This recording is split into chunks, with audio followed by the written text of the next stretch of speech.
สบายดีทุกคนมื้อนี้เราจะพามากินอาหารพื้นบ้านนั่นก็คือลาบขมแล้วก็มีแกงเพี้ยแล้วก็มีมักแตงมีผักกับแล้วก็มีไก่อบว่าทุกคนจะมากินนำกันข้าวเหนียวนี่เอาคำใหญ่ๆเลยทุกคน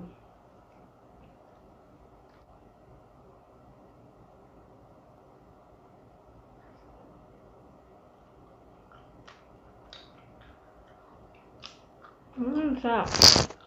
เจียวขมลำแซ่บเลยทุกคนพอดีขมแซ่บ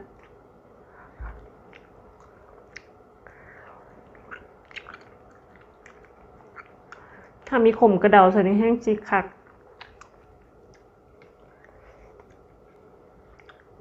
แกงเครื่องในใส่เพียกำลังร้อนๆอันนี้ไม่ได้เห็ดเองนะไปซื้อมาจากห้างมีบอนเห็ด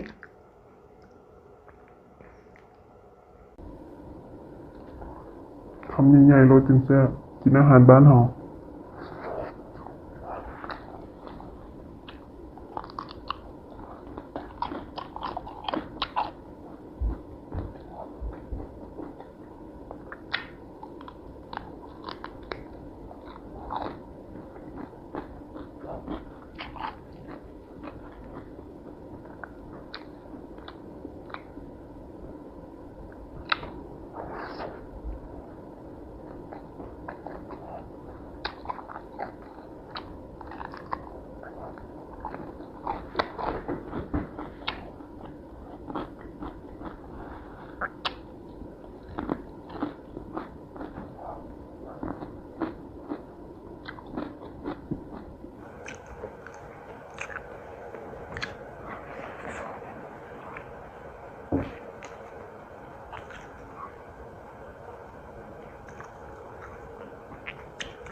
อันที่แซ่บที่สุดคือการบักเผ็ดใส่เนี่ย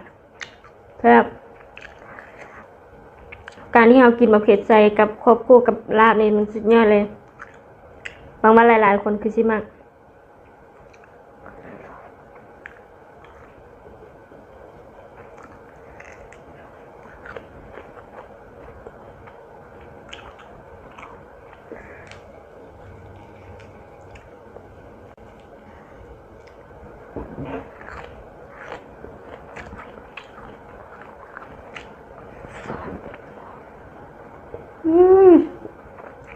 สุดยอด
เครื่องในยั่วๆ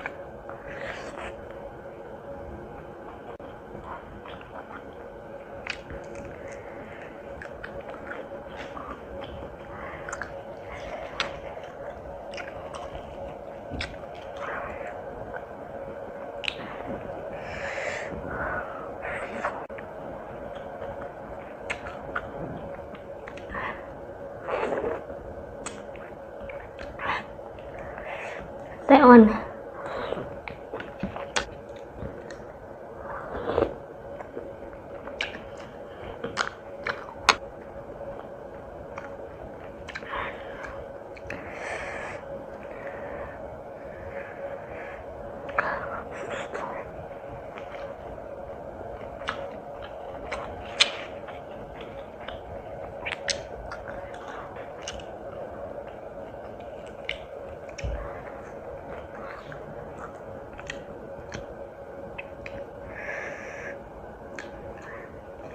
กินชิ้นไก่อบเลยนะ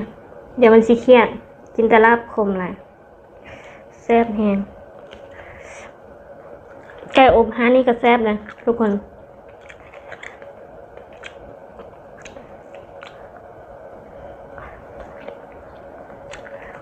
ไก่อบนี่เขาไปซื้อมาจาก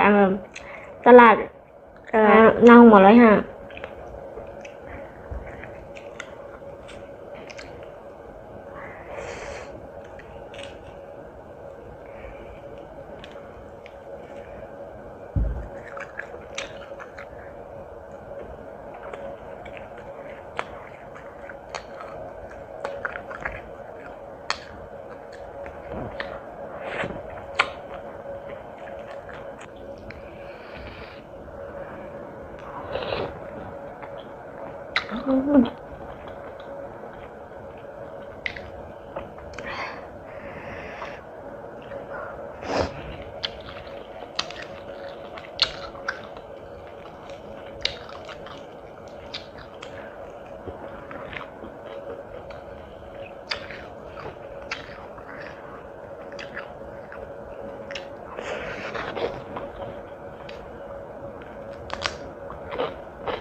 เอาแหละทุกคน